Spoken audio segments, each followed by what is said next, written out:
Hello students, today we are going to see the concept of Adam Smith theory of cost advantage.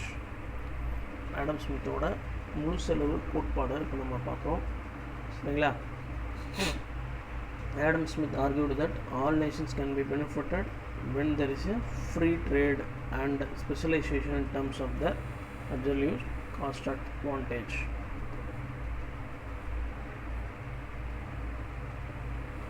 Free trade அப்படின்னு சொன்னால் தடைகளற்ற இல்லைன்னா restrictions இல்லாத ஒரு ட்ரேடாக இருக்கணும் சரிங்களா. அதே நேரத்தில் specialisation in terms of their absolute cost advantage, அவங்களோட உற்பத்தி செலவை மூலமாக குறைவாக செய்யக்கூடிய திறமை பெற்றிருக்கிறவர்களாக இருந்தால் அந்த நாடு ஒரு பொருளை உற்பத்தி பண்ணி இன்னொரு நாட்டுக்கு கொடுக்கும்.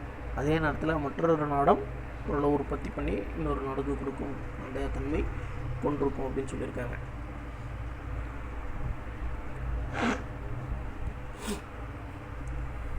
This theory, according to Adam Smith, the basis of international trade was absolute cost advantage. Adam Smith பொறுத்த வரைக்கும் இந்த இன்டர்நேஷ்னல் ட்ரேடுக்கான பேசிஸ்ன்னு பார்த்தீங்கன்னா இந்த முழு அடக்கச்செலவு அப்படின்றது தான் அவரோட பேசிஸாக இருக்குது.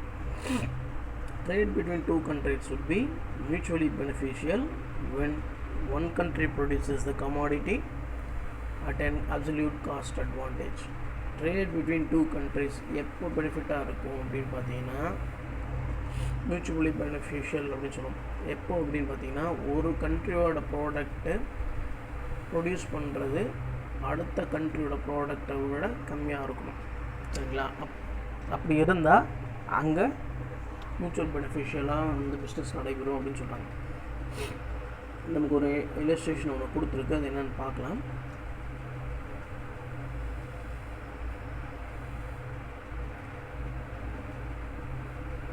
அப்சல்யூட் காஸ்ட் அட்வான்டேஜில் ப்ரொடியூஸ் பண்ணணும் ஓவர் த ஃபர்ஸ்ட் கண்ட்ரி அப்படின்னு சொல்லியிருக்கோம் சரிங்களா. அதாவது சொல்கிறாங்க அதோட அசம்ஷன்ஸ் பார்த்திங்க அப்படின்னா there are two countries and two commodities. ரெண்டு நாடுகளுக்கு வணிகம் நடைபெறுது, அதில் ரெண்டு ப்ராடக்ட் நம்ம எடுத்துக்கிறோம். Labour is the only factor, உழைப்பு மட்டும்தான் இங்கே ஒரே ஒரு ஃபேக்டராக நம்ம எடுத்துக்கிறோம். லேபர் யூனிட்ஸ் ஆஃப் ஹோமோஜீனியஸ், உழைப்பாளர்கள் எல்லாம் ஒரே இயல்புடையவர் அப்படின்னு சொல்கிறோம். The cost of the price of the commodity is measured by the amount of labor required to produce. The cost of the price of the commodity, ஒரு பொருளுக்கான உற்பத்தி செலவை நம்ம எப்படி பார்க்குறோம் அப்படின்னா எத்தனை லேபர் அதை உற்பத்தி செய்ய ரிக்யர்மெண்ட் இருக்கோ அதை பொறுத்து அமைது அப்படின்னு நம்ம சொல்லியிருக்கோம் சரிங்களா. there is no transport cost, போக்குவரத்து செலவு இல்லை அப்படின்னு நம்ம சொல்கிறோம்.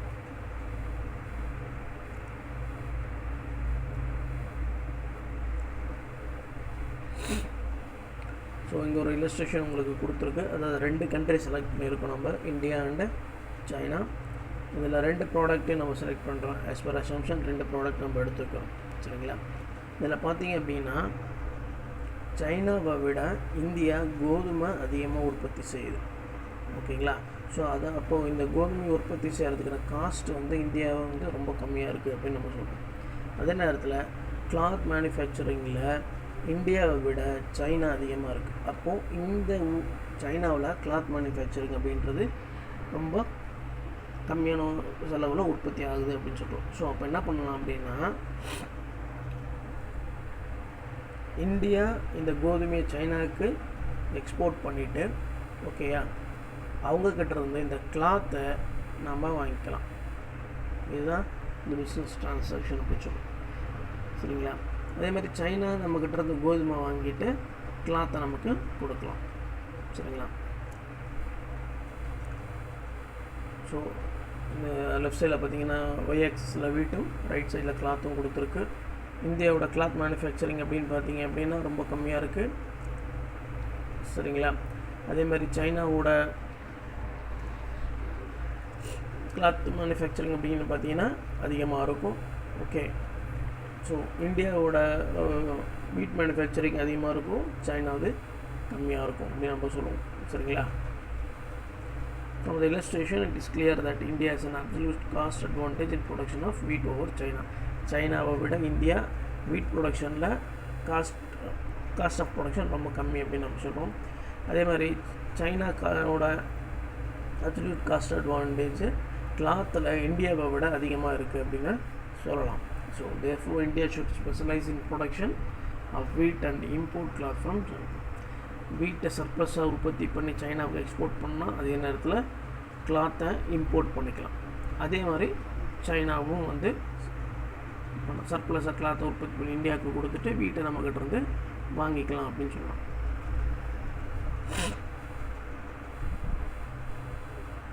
ஓகேங்களா? ஸோ இந்த அடிப்படையில் இந்த ட்ரேட் அப்படின்றது ரெண்டு கண்ட்ரிக்கு நடுவில் நடைபெறும் அப்படின்னு சொல்லுவோம். இதுதான் absolute cost advantages of Adam Smith theory அப்படின்னு நம்ம சொல்லுவோம். சரிங்களா? இப்போது Ricardo's theory of comparative cost advantage அப்படின்றத பார்க்குறோம். சரிங்களா? தமிழில் வந்து ஒப்புமை செலவு கோட்பாடு அப்படின்றது, அதாவது கம்பேர் பண்ணி பார்க்கக்கூடிய அந்த காஸ்டிங் அப்படின்னு நம்ம சொல்லுவோம். ஓகேங்களா?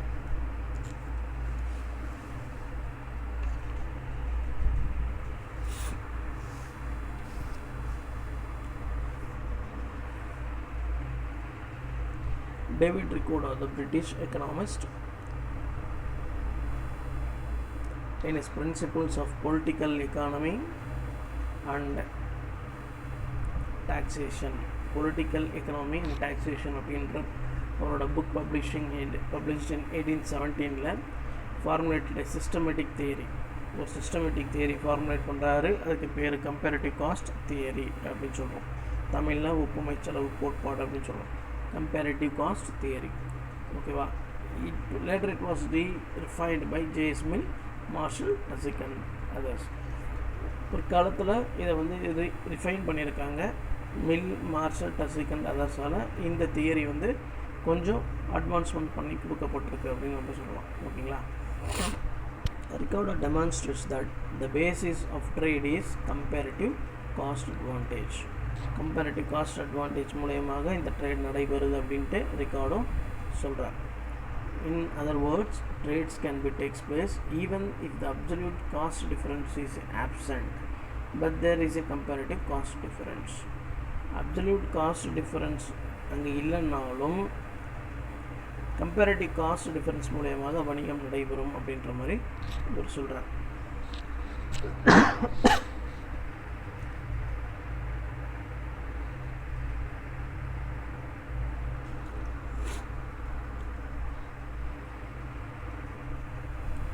According to Ricardo, a country can gain from trade when it produces relatively lower cost. ஒரு ப்ராடக்டை ப்ரொடியூஸ் பண்ணுறது ரொம்பவும் குறைச்சலான விலையில் இருந்துச்சு அப்படின்னா அங்கே வணிகம் அப்படின்றது நடைபெறும் அப்படின்றது சாதாரணமாக நம்ம சொல்லுவோம். அது ஈவன் டொமஸ்டிக் மார்க்கெட்டாக இருந்தாலும் சரி, இன்டர்நேஷ்னல் மார்க்கெட்டாக இருந்தாலும் சரி. சரிங்களா? இப்போ ஒரு நாடு ஒரு ப்ராடக்டை ப்ரொடியூஸ் பண்ணுது அப்படின்னு சொன்னால் அதே விலையில் இன்னொரு நாடு ப்ரொடியூஸ் பண்ணோம் அப்படின்னா அங்கே வந்து அப்சல்யூட் காஸ்ட் அட்வான்டேஜ் ரெண்டுக்கும் கம்மி தான். பட் இருந்தாலும் கம்பேரிட்டிவ் காஸ்ட் அப்படின்றது ஒன்று பார்த்தோம் அப்படின்னா எந்த நாட்டுக்கிட்ட கவுர்ச்சலாக இருக்கும் அதை நம்ம வந்து அட்வான்ஸ்மெண்ட்டாக நம்ம எடுத்துக்கிட்டு நம்ம பிஸ்னஸை பண்ணலாம். ஓகேங்களா? The country would specialise in the production and export of those goods which are relatively more advantageous. ஓகேங்களா? Similarly, even when a country has absolute cost disadvantage in production of both goods, the country would specialize in production and export of the commodity in which it relatively is disadvantage. Comparative cost advantage இல்லை அப்படின்னாலும் நம்ம ரிலேட்டிவில் less டிஸ்அட்வான்டேஜாக இருக்கக்கூடிய சரிங்களா பொருளை நம்ம வந்து கொடுக்கலாம் அப்படின்னு சொல்கிறோம். Assumption, there are only 2 nations and 2 commodities. 2 country எடுத்துக்கிறோம், 2 ப்ராடக்ட் எடுத்துக்கிறோம். Labour is the only element of cost of production. லேபர் உற்பத்தி மட்டும்தான் காஸ்ட் ஆஃப் ப்ரொடக்ஷன் நம்ம கன்சிடர் பண்ணுறோம். All labours are equal efficient, எல்லோரும் ஒரே இயல்புடையர், ஹோமோஜினியஸ் அப்படின்ற மாதிரி தான். Labour is perfectly mobile within the country but perfectly immobile between countries. Labour is perfectly mobile. ஒரு நாட்டுக்குள்ளே அந்த லேபர் உழைப்பு அப்படின்றது மாறுபடும். அதே நேரத்தில் இன்டர்நேஷ்னல் லெவலில் பார்க்கும்போது அந்த மாதிரி உழைப்பு இந்த நாட்டுக்கு அந்த நாட்டுக்கு கை மாறாது அப்படின்னு சொல்லியிருக்கோம். சரிங்களா?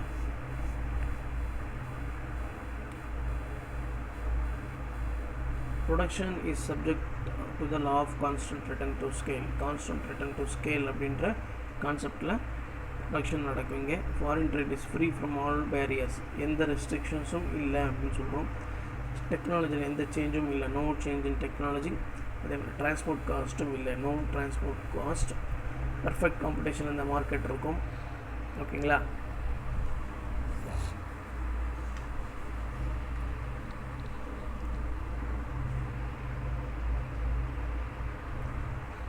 ஃபுல் எம்ப்ளாய்மெண்ட் இருக்கும். நோ கவர்மெண்ட் இன்டர்வென்ஷன், அரசியல் தலையீடு இங்கே இருக்காது அப்படின்னு சொல்கிறோம். சரிங்க. So these are the 10 assumptions, 11 assumptions we are going to consider in this concept.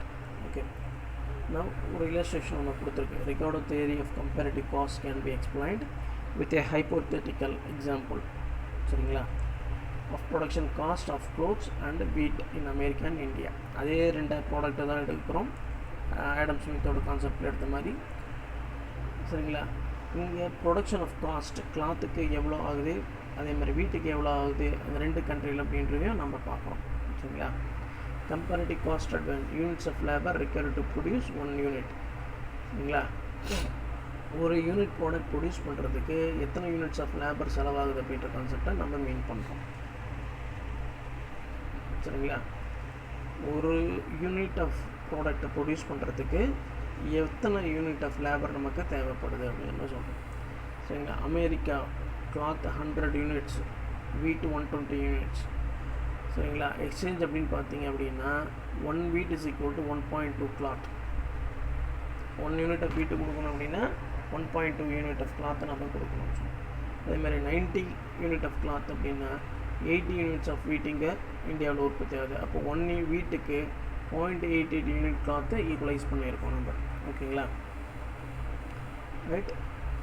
இங்கே இந்த டயக்ராம்ஸ் அப்படி தான். Labour required for the 1 unit of wheat, அதேமாதிரி labour required for 1 unit of cloth. ஓகேங்களா? ஸ்லோப்ஸ் ஆர் நாட் ஈக்குவல் அப்படின்னு கொடுத்துருக்கோம். வளைகோட்டின் சாய்வுகள் வேறுபட்டவை அப்படின்னு சொல்லியிருக்கோம் தமிழில். ஓகேங்களா? நோட் பண்ணணும் இதை. Okay. It is evident from the example that India has an absolute cost advantage in production of both cloth and wheat. Absolute cost advantage நம்மகிட்ட இருக்கு cloth and wheat productionல. Okay. However, India should concentrate on the production of wheat in which she enjoys a comparative cost advantage. சரிங்களா? Cost அட்வான்டேஜுக்கு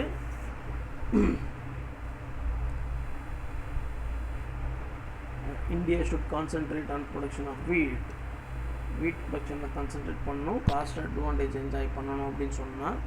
சரிங்களா? For America the comparative cost disadvantage is lesser in cloth production. Hence America will specialise in production of cloth and export to India to exchange for wheat. Any exchange ratio between 0.8 units and 120 units of cloth against 1 unit of wheat represents gain for both nations. இந்த 0.8க்கும் 0.1 0.2க்கும் நடுவில் எந்த ஒரு ரேஷியோவில் நம்ம எடுத்துக்கிட்டாலும் அது ரெண்டு நேஷனுக்கும் பெனிஃபிட்டாக இருக்கும் அப்படின்னு சொல்கிறோம். With the trade, India can get 1 unit of cloth and 1 unit of wheat by using 160 laborers. In the trade line, India can get 1 unit of cloth and 1 unit of wheat by using 160 units of labor. சரிங்களா? In the absence of trade,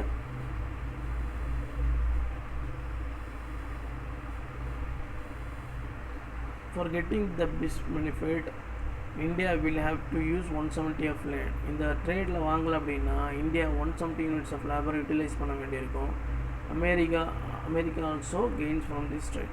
With trade, America can get 1 unit of cloth and 1 unit of wheat by using 200. அமெரிக்காவை பொறுத்த வரைக்கும் 200 units of லேபர்ஸை utilise பண்ண வேண்டியிருக்கு. ஓகேங்களா? Otherwise America will have to use. இப்படி பண்ணால் அவங்க 200 யூனிட்ஸ் பண்ணணும். இல்லை அப்படின்னா நம்மக்கிட்ட பிஸ்னஸ் பண்ணலை அப்படின்னா, ட்ரேட் பண்ணலை அப்படின்னா they have to use 200 units of labor for getting 1 unit of cloth and 1 unit of wheat. சரிங்களா? Criticism.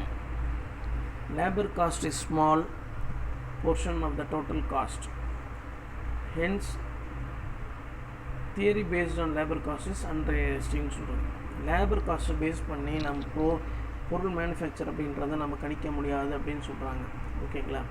ஏன்னா நிறைய ஃபேக்டர்ஸ் அதில் இன்க்ளூட் ஆகுது. பட் நம்ம லேபரை மட்டுமே எடுத்துக்கிட்டு இந்த காஸ்ட் தியரியை நம்ம கால்குலேட் பண்ண முடியாதுன்னு சொல்கிறோம். Labours in different countries R not equal efficiency. ஒவ்வொரு கண்ட்ரிலையும் ஒவ்வொரு மாதிரி எஃபிஷியன்சியில் இருக்கும்.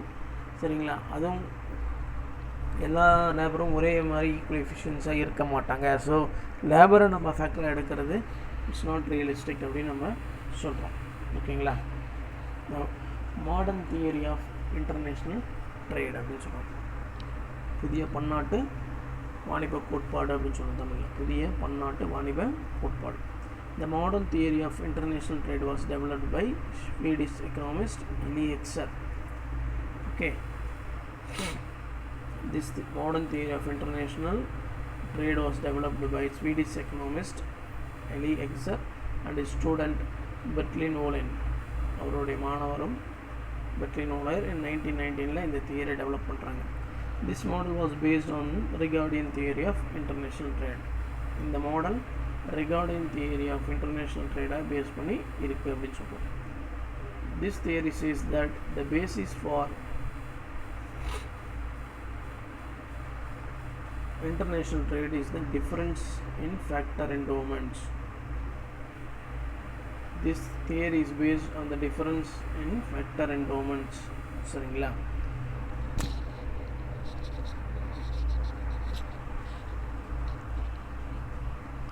அது என்னென்ன ஃபேக்டர்ஸை நம்ம யூட்டிலைஸ் பண்ணுறோமோ அதில் இருக்கக்கூடிய அந்த டிஃபரன்ஸ் பேஸ் பண்ணி தான் இந்த தியரி ரன் ஆகுது அப்படின்னு சொல்லுவோம். அதாவது உற்பத்தி அளவு வளங்கள் அளவில் நிலவும் வேறுபாடு அப்படின்னு சொல்லுவோம். உற்பத்தி வளங்கள் அளவில் வேறுபாடு அப்படின்னு நம்ம சொல்லுவோம். Okay. Otherwise it is called as factor endowment theory, இல்லைன்னா ஃபேக்டர் என்டோமெண்ட் தியரின்னு சொல்லலாம். மாடர்ன் தியரி இல்லைன்னா ஃபேக்டர் என்டோமெண்ட் தியரி அப்படின்னு சொல்லுவோம். ஸோ டெவலப்டு பை, இது ஒரு ஷார்ட்டாக ஹிண்ட்டு கொடுத்துருக்காங்க. Developed by Heckscher and Ohlin. countries with a relative factor abundance can specialize in trade.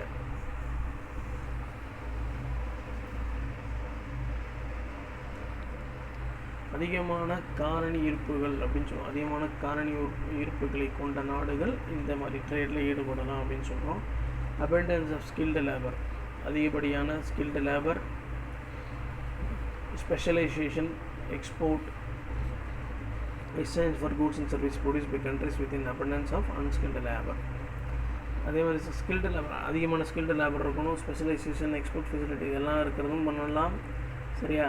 Produce by countries with abundance unskill லேபரை பொறுத்து இருக்கிறதும் பண்ண முடியும் அப்படின்னு சொல்கிறோம். Exports embodied the abundant factor. Exports embodied by abundant factor அப்படின்னு சொல்லுவோம். ஏற்றுமதி இருப்பு அதிகமாக உள்ள காரணிகள் தொடர்பு அப்படின்னு சொல்லுவோம்.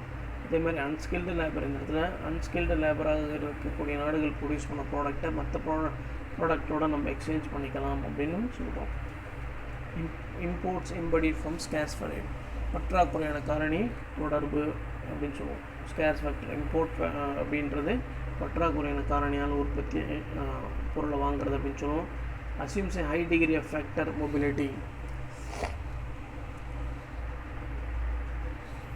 அதிக காரணி பெயர்வு அப்படின்னு சொல்லுவோம். அதிக காரணி பெயர்வு அப்படின்னு இதை சொல்லுவோம். ஓகேங்களா? ஸோ இது ஒரு ஷார்ட்டான ஹிண்ட் அப்படின்னு சொல்லுவோம். This theory,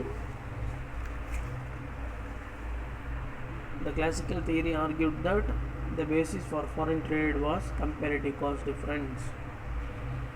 The classical theory அப்படின்றது foreign trade comparative cost theory base பண்ணி நடக்கும் அப்படின்னு சொல்லியிருக்கோம். and it consider only labor factor. Okay. But in modern theory of international trade explains the causes for such a comparative cost. இந்த modern theory என்ன சொல்லுது அப்படின்னா, எதனால் இந்த கம்பேரிட்டிவ் காஸ்ட் டிஃபரன்ஸ் வருது அப்படின்றத நமக்கு எக்ஸ்பிளைன் பண்ணுது அப்படின்னு நம்ம சொல்கிறோம். This theory attributes international difference of comparative cost. The difference in the endowments of factors of production between two countries. நாடுகளுக்கு இருக்கக்கூடிய அந்த ஃபேக்டர் டிஃபரன்ஸை என்ன அப்படின்னு சொல்லுது. Difference in factor proportions recorded in production. உற்பத்திக்கு தேவைப்படும் உற்பத்தி காரணிகள் விகிதம் அப்படின்னு சொல்லணும். சரிங்களா? உற்பத்திக்கு தேவைப்படும் உற்பத்தி காரணிகளின் விகிதம் வேறுபட்டிருக்கு. அது என்னன்னு பார்க்கலாம் அப்படின்னு இதில் மீன் பண்ணுறோம். சரிங்களா? Now assumptions. There are 2 countries producing 2 commodities with 2 factors. இந்த 2 கண்ட்ரி எடுத்துக்கிறோம், 2 கமாடிட்டி எடுக்கிறோம், 2 ஃபேக்டர்ஸ் மீன் பண்ணிக்கிறோம். சரிங்களா? கிளாசிக்கில் ஒரே ஒரு ஃபேக்டர் தான் இருக்கும், இங்கே 2 ஃபேக்டர் நம்ம கன்சிடர் பண்ணுறோம். Right? Countries different in factor endowment.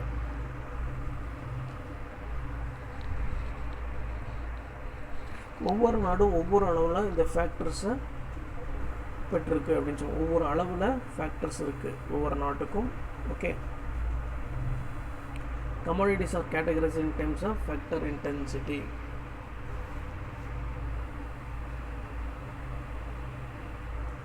எந்த அளவுக்கு ஃபேக்டர் தேவைப்படுதோ அதை பொறுத்து கமாடிட்டிஸ் கேட்டகரைஸ் ஆகுது அப்படின்னு சொல்லியிருக்கோம். Countries use same production technology, ஒரே மாதிரி டெக்னாலஜி தான் யூஸ் பண்ணுறோம். சரிங்களா? Countries of identical demand conditions, ஒரே விதமான ஒரே தொழில்நுட்பம்னு சொல்லியிருக்கோம். அதே மாதிரி ஒரே இயல்பான தேவை அப்படின்னு சொல்லியிருக்கோம். ஒரே இயல்பான தேவை, 2 நாடுக்கும் ஒரே இயல்பான தேவை தான் இருக்கும். there is a perfect competition in both product and factor markets in both the countries. 2 நாடுகளிலும் factor market as well as product மார்க்கெட்லேயும் பர்ஃபெக்ட் காம்படிஷன் தான் இருக்கும் அப்படின்னு சொல்கிறோம். ஓகே. ஸோ அவங்களோட தியரம் எக்ஸ்பிளைன் பண்ணியிருக்கோம். ஒரு சின்ன ஹிண்ட்டாக மிச்சோ தியரம் அப்படின்னு சொல்கிறோம். அவங்க என்ன ஃபேக்டரை எடுத்துக்கிறோம், என்ன எக்ஸ்போர்ட்டுக்கு என்ன அப்படின்றத நம்ம பார்க்குறோம். தி capital abundant country will export the capital.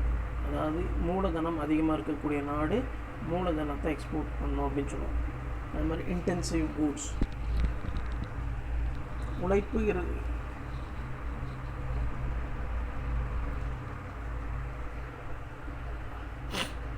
while the labor abundant country will export the labor.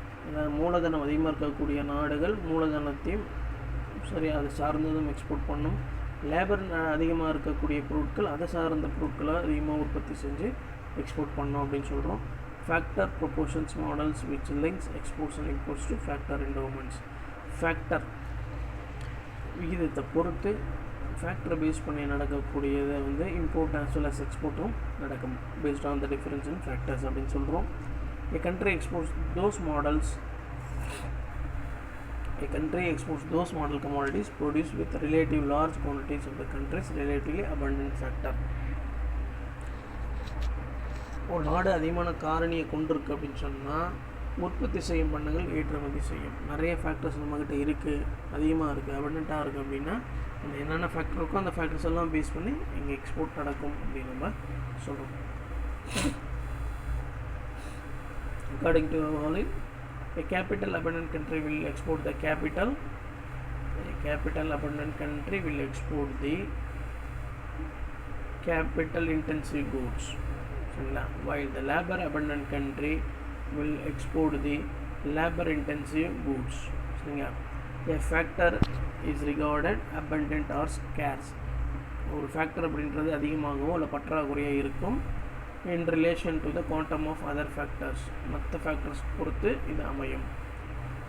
Country can be regarded as richly endowment with capital only if the ratio of the capital to other factors higher than other countries. இந்த capital rich countries அதிகமாக இருக்குது அப்படின்னு எப்போ சொல்லுவாங்கன்னா மற்ற ஃபேக்டரோட capital அதிகமாக இருக்குன்னா capital நம்ம ரிச்சாக இருக்குது அப்படின்னு நம்ம சொல்லுவோம். அதர் தேன் அதர் ஃபேக்டர்ஸ் அப்படின்னு நம்ம மீன் பண்ணியிருக்கோம். Okay. there is a illustration. ஓகே. சப்ளை ஆஃப் லேபர் யூனிட்ஸை பார்த்தீங்கன்னா இந்தியாவுக்கு 50, அதேமாதிரி அமெரிக்காவுக்கு 24. கேபிட்டலில் பொறுத்த வரைக்கும் இந்தியாவுக்கு 40 அண்ட் அமெரிக்காவுக்கு பார்த்தீங்கன்னா 30. கேபிட்டல் லேபர் ரேஷியோ அப்படின்னு பார்த்தோன்னா 45-50 இந்தியாவுக்கு வந்து 0.8ம் அமெரிக்காவுக்கு 1.25ம் கிடச்சிருக்கு. ஸோ இந்த above example, even though India has more capital in absolute terms, America is more richly endowed with capital because of ratio of capital is in India 0.8 which is less than America. அமெரிக்காவோட capital வந்து இந்தியாவுக்கு குறைச்சலாக இருக்குது அப்படின்னு சொல்கிறோம். The following diagram illustrates the pattern world trade. A capital abundant country சரி, export of capital intensive goods, labour அபண்டன்டியாக கண்ட்ரியாக இருக்கிறதுக்கு கேபிட்டல் அபண்டன்ட் கூட்ஸ் எக்ஸ்போர்ட் பண்ணோம். அதே மாதிரி லேபர் அபண்டண்ட்டாக இருக்கக்கூடிய கண்ட்ரி, கேபிட்டல் அபண்டன்ட் இருக்கக்கூடிய கண்ட்ரிக்கு லேபர் இன்டென்சிவ் கூட்ஸை எக்ஸ்போர்ட் பண்ணோம். இந்த 2 ஃபேக்டர் கன்சர்ன் பண்ணுறோம். அது 2 ஃபேக்டருக்கான ரிலேட்டிவ் கூட்ஸை நம்ம எக்ஸ்போர்ட் பண்ணி கை மாற்றிக்கிறோம் அப்படின்னு நம்ம மீன் பண்ணுறோம்.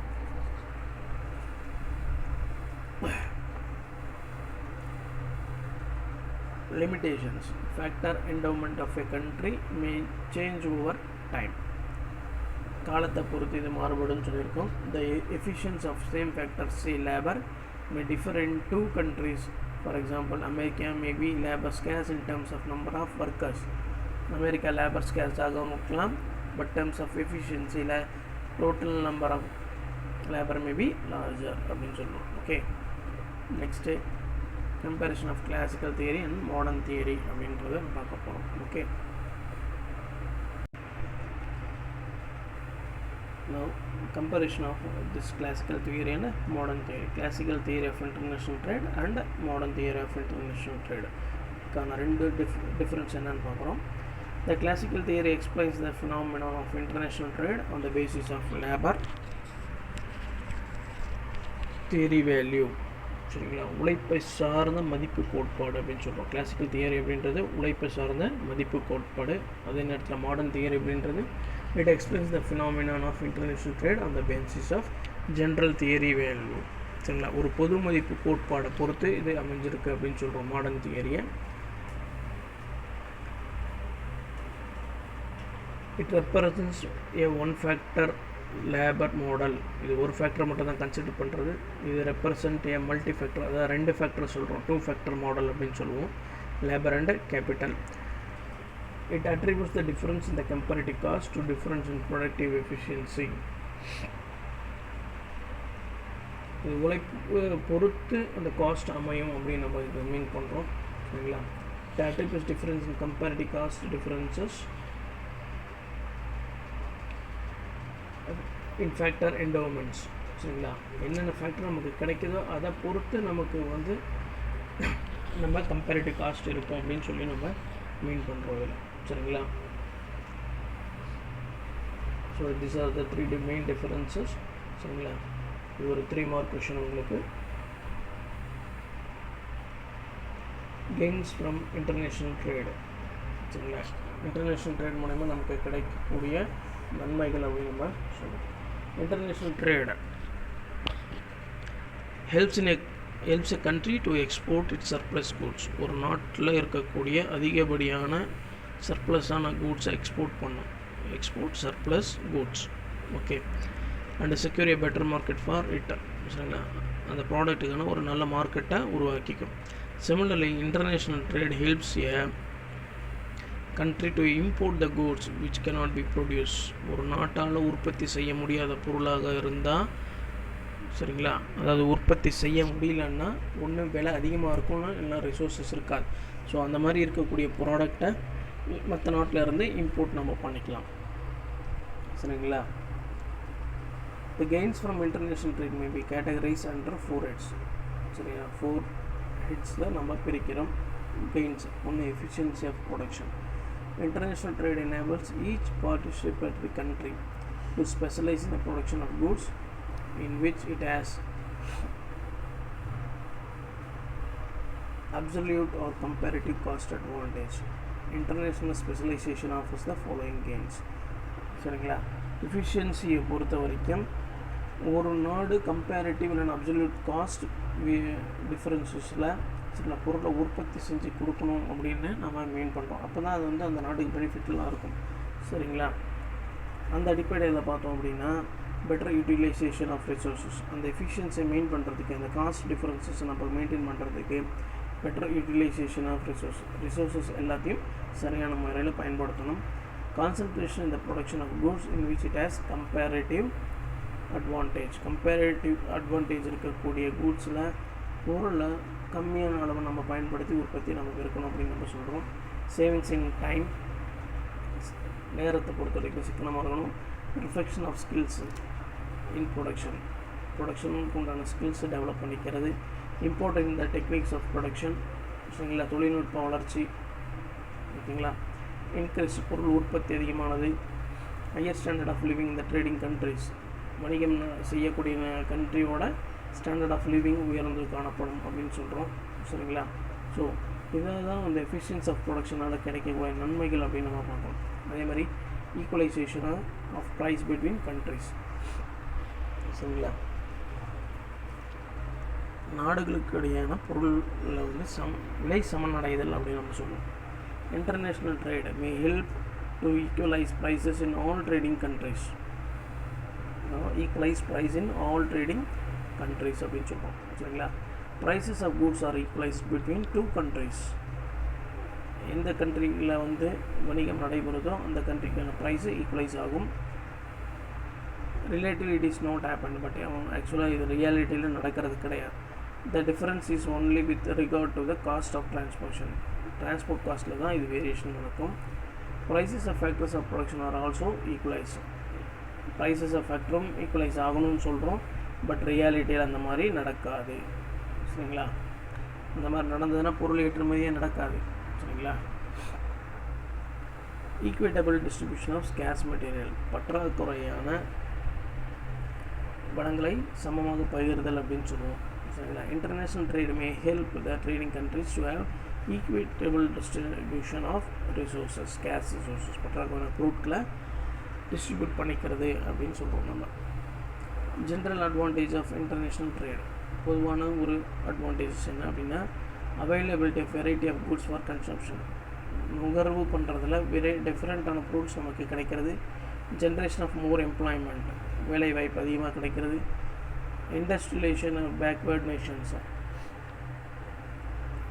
பின்தங்கிய நாடுகளுக்கு தொழில்மயம் உருவாகலாம் அப்படின்னு சொல்லுவோம். Improvement in the relationship among countries, நாடுகளுக்கான உறவு மேம்படுதல் அப்படின்னு நம்ம சொல்லுவோம். Division of labour and specialisation, அதாவது உழைப்பு மற்றும் பொருள் உற்பத்தியில் தேர்ச்சி அப்படின்னு நம்ம சொல்லுவோம். எக்ஸ்பேன்ஷன் இன் டிரான்ஸ்போர்ட் ஃபெசிலிட்டி, போக்குவரத்து வசதி அதிகப்படுத்துதல் அப்படின்னு சொல்லுவோம். ஸோ இதெல்லாம் வந்து பேசிக்காக இருக்கக்கூடிய ஒரு advantages of international trade. Terms of trade அப்படின்னு சொல்லுவோம். டேர்ம்ஸ் ஆஃப் ட்ரேட் அப்படின்னு சொன்னீங்க அப்படின்னா வாணிப வீதம் அப்படின்னு சொல்லுவோம். The gains from international trades depend upon the terms of trade, which refers to the ratio of export prices to import prices. Export and import prices இருக்கக்கூடிய அந்த ரேஷியோ டிஃபரன்ஸை நம்ம டேர்ம்ஸ் ஆஃப் ட்ரேட் அப்படின்னு நம்ம சொல்கிறோம், ஓகேங்களா.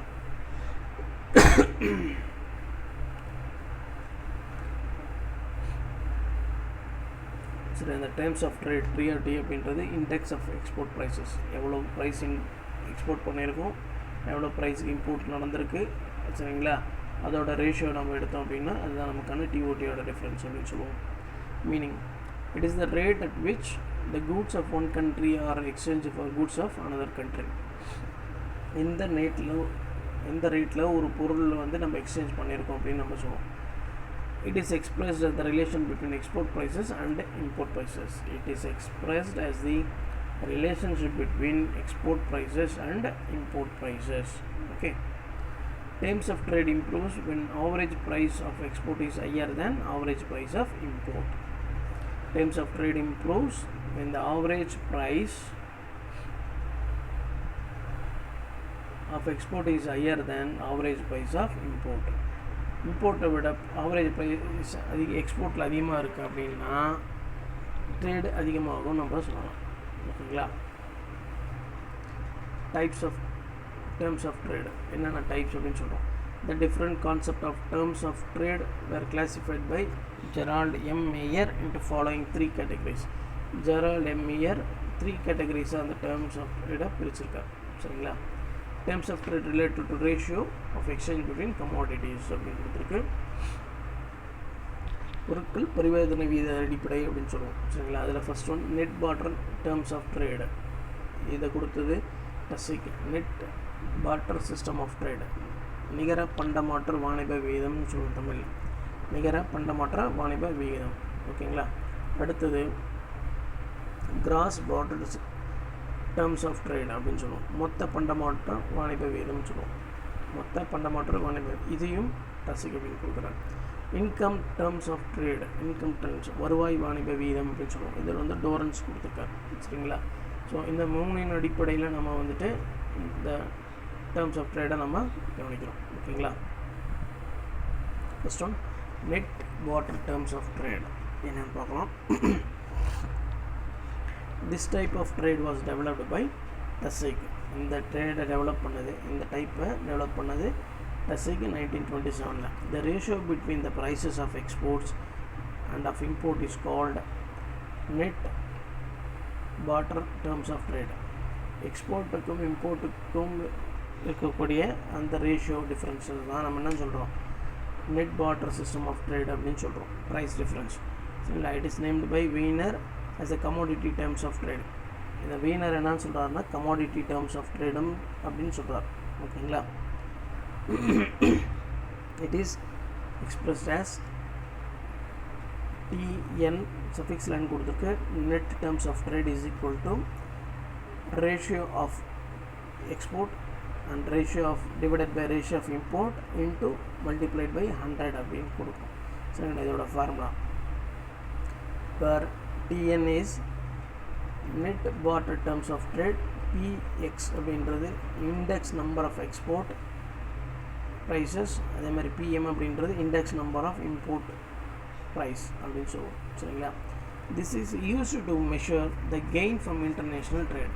இது எதுக்கு மெஷர் பண்ணுறோம் அப்படின்னா இன்டர்நேஷ்னல் ட்ரேடில் நமக்கு எவ்வளோ பெனிஃபிட் வந்திருக்கு அப்படின்னு பார்க்குறது. If TN is greater than 100 then it is favorable terms of trade. TN greater than 100 ஆக இருந்தால் இன்டர்நேஷ்னல் ட்ரேடு நம்ம கண்ட்ரிக்கு ஃபேவராக இருக்குது அப்படின்னு அர்த்தம். which mean that for a rupee of export more of import can be received. இல்லை ஒரு ரூபாய்க்கு நம்ம வந்து அதிகமாக இம்போர்ட் குட்ஸ் பண்ணியிருக்கோம் அப்படின்னு சொல்லுவோம் ஓகே.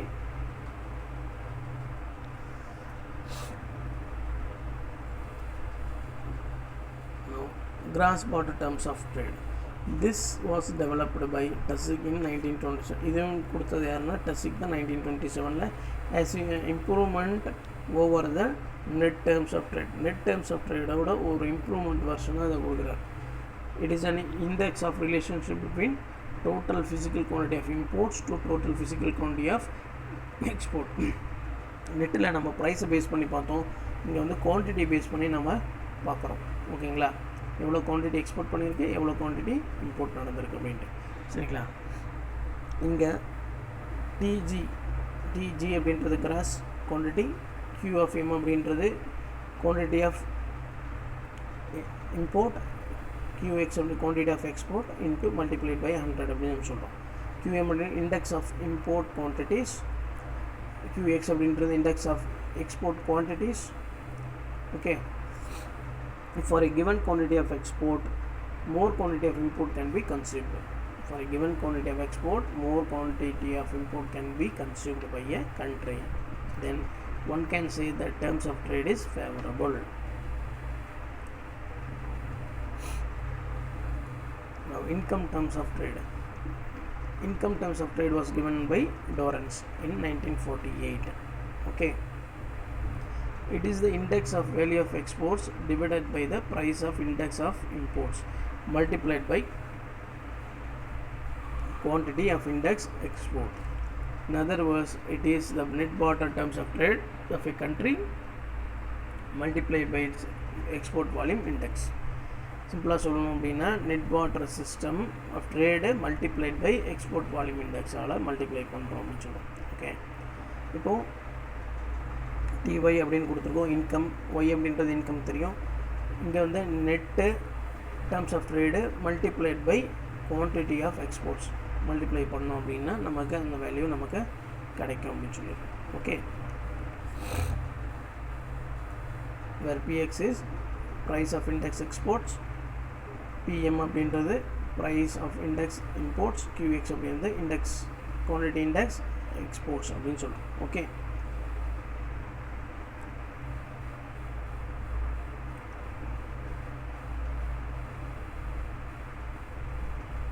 Right, next one,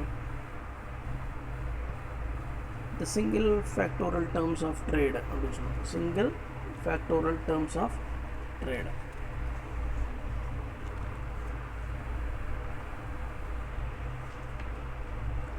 அதாவது உற்பத்தி காரணிக்கான பரிமாற்ற அடிப்படையிலான வாணிப வீதம் அப்படின்னு சொல்லுவோம். சரிங்களா? சிங்கிள் ஃபேக்டர் அப்படின்னு சொன்னால் ஒற்றை வாணிப வீதம் அப்படின்னு நம்ம சொல்லுவோம். Viner has devised another concept called single factorial terms of trade. Viner இன்னொரு கான்செப்டை கொடுக்குறாரு. என்னென்னா single factorial terms of trade அப்படின்னு as an improvement upon commodity terms of trade. commodity terms of tradeக்கான ஒரு இம்ப்ரூவ்ட் வெர்ஷனாக இதை பார்க்குறோம். It represents the ratio of export price index to import price index.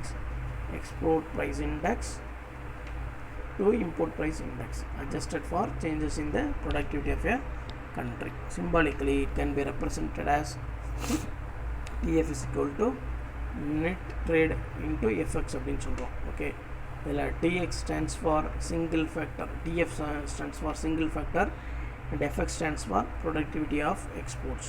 Okay. Now double factorial terms of trade அப்படின்னு பார்க்குறோம். Double factor அப்படின்னு பார்த்தீங்கன்னா ரெட்ரிக் காரணி வீதம் அப்படின்னு நம்ம சொல்லுவோம். Viner constructed another index called double factorial terms of trade. ரெண்டு ஃபேக்டர் கன்சிடர் பண்ணி பண்ணுறோம். TFF அதே மாதிரி நெட் எக்ஸ்போர்ட்ஸு, அதே மாதிரி இங்கே ஃபேக்டர் என்ன எக்ஸ்போர்ட் பண்ணியிருக்கோம் அப்படின்ட்டு. Okay, which takes into an account the productivity of country exports as well as the productivity of foreign factors. Here FM represents import index, which is measured as the index of the cost in terms of quantity of factors of production employed per unit of imports. Okay, அதே மாதிரி FX.